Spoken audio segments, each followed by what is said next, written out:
Саламатсыздарбы, урматтуу менин угармандарым? Амансыздарбы? Жашоо окуялары каналына кош келиңиздер. Сапар менен Айнагүлдүн өмүр сабак аттуу баянынын кезектеги бөлүмүнө кош келиңиз. Өткөн бөлүмдөрдө биз алардын кыйынчылыкты кантип жеңгенин көрдүк. Эми алардын жашоосунда баары жолмо-жол болуп калгандай сезилгени менен тагдыр аларды дагы бир чоң сыноо, бакытты сактап калуу сыноосуна салат. Баары тынчтанып, Сапар бутуна туруп устаканасы иштеп калган кезде, бир күнү ал ооруканада жаткан кездеги эң оор күндөрүн эске салган бир окуя болду. Алардын айылына шаардан чоң курулуш компаниясы келип, Сапар иштеген жердеги кырсыктын чоо жайын кайра сураштыра башташты. Бул Сапардын көптөн бери айыгып келаткан ички жаратын кайра козгоду. Ал убактагы оору, алсыздык, аялынын көз жашы көз алдына тартылып, Сапар кайрадан депрессиянын кучагына түшө баштады. Ал түнү менен уктай албай, терезеден алыс тоолорду карап отурууну адат кылды. Ошол мезгилде Айнагүл күйөөсүнүн ичиндеги бороонду сезди. Ал ага эч нерсе дебеди, суроо да бербеди. Тескерисинче ал Сапардын ошол кездеги эски кийимдерин, оорукананын кагаздарын алып чыгып, өрттөп жиберди. Сапар болсо аны таң калып карап турду. Айнагүл ага жакындап келип: "Сапар, ал күндөр бизди өлтүргөн эмес, бизди калыптаган. Өткөндү өрттөп салбасак, ал биздин келечегибизди дагы күйгүзүп салат. Биз эми ал адамдар эмеспиз, биз жеңүүчүлөрбүз", деди. Бул сөздөр Сапардын жүрөгүндөгү бүт тосмону талкалап, ага кайрадан күч бере баштады. Бир күнү белгилүү бир ишкер келип, анын эмгектерин көргөндө: "Сиздин буюмдарыңыздын адамдын жанын жылыткан бир сыйкыры бар экен", деди. Сапар жылмайып аялына карады. Анткени ал сыйкыр Айнагүлдүн сүйүүсү экенин өзү гана билчү. Балдары чоңоюп, Эрлан шаарда өз ордун тапты. Кызы Айпери болсо доктур болду. Алар ар дайым дем алыш күндөрү айылга келип, ата-энесинин жанында болууну салтка айлантышкан. Эрлан бул жолкусунда келгенде ата-энесин шаарга көчүрүп кетүүнү сунуштайт. Айнагүл менен Сапар үчүн бул тандоо абдан татаал болду. Анткени алардын бакыты ушул үйдө, ушул короодо, ушул оор күндөр өткөн топуракта калган эле. Эрландын сунушунан кийин үйдөгү аба ырайы өзгөрдү. Сапар устанканасында иштеп жатканда да көзү терезеден тышкары ал көп жылдар бою басып өткөн короосуна Айнагүл экөө отургузган алма бакка тигилет. Айнагүл болсо кечинде чырактын жарыгында үйдүн бурчтарын, шыбындагы жаракаларды сыйпалап карап чыгат. Бул үй алар үчүн жөн гана курулуш эмес эле. Бул жерде алар жакырчылыкты жеңишкен, бул жерде балдары чоңоюп, бул жерде Сапардын оорусунун эң оор күндөрү өткөн.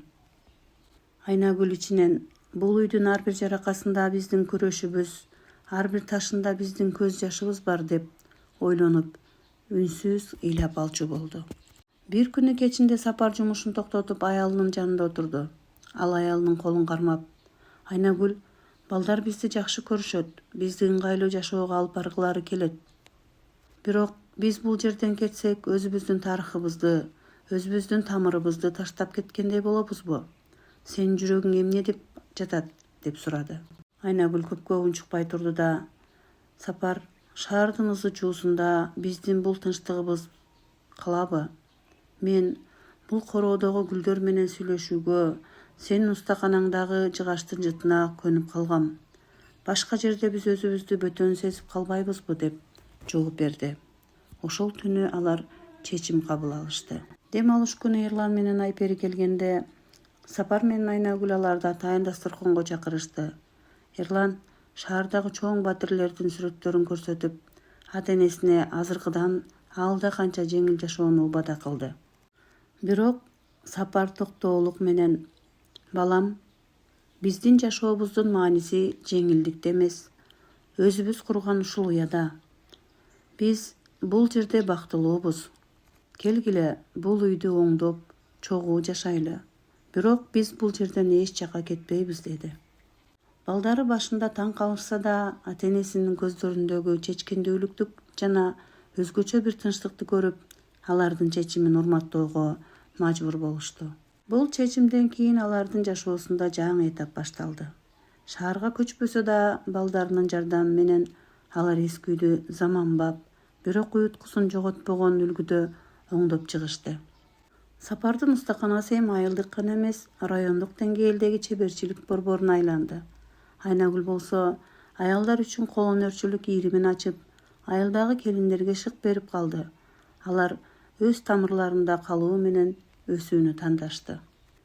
Урматтуу угарманым, Сапар менен Айнагүлдүн окуясы бул жөн гана баян эмес, бул турмуштун татаал жолдорунда бараткан ар бир үй бүлө үчүн өрнөк. Бул окуяны төмөндөгүдөй жыйынтыктай алабыз. Сапар менен Айнагүлдүн баяны чыныгы бакыттын формуласы. Бул окуя бизге жашоонун негизги 3 маанилүү сабагын үйрөттү. Биринчиси биримдиктин күчү.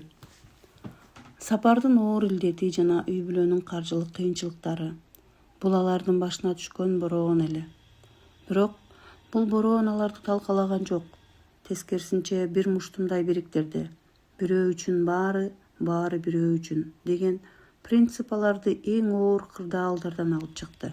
Ал эми экинчиси болсо чыдамкайлык жана эмгек. Айнагүлдүн мээнеткечтиги жана Сапардын багынбаган эрдигин көрсөткөндөй эч кандай кыйынчылыкты бөлүктүү эмес. Маңдай тер менен жасалган эмгек жана эч качан үзүлбөгөн үмүт ар дайым жеңишке жетелейт. Үчүнчүсү болсо баалуулуктардын алмашуусу. Алар бакытты байлыктан же шаардын ыңгайлуулугунан эмес, өздөрү жашаган эски үйдөн, бири-биринин көз карашынан жана балдарынын амандыгынан табышты.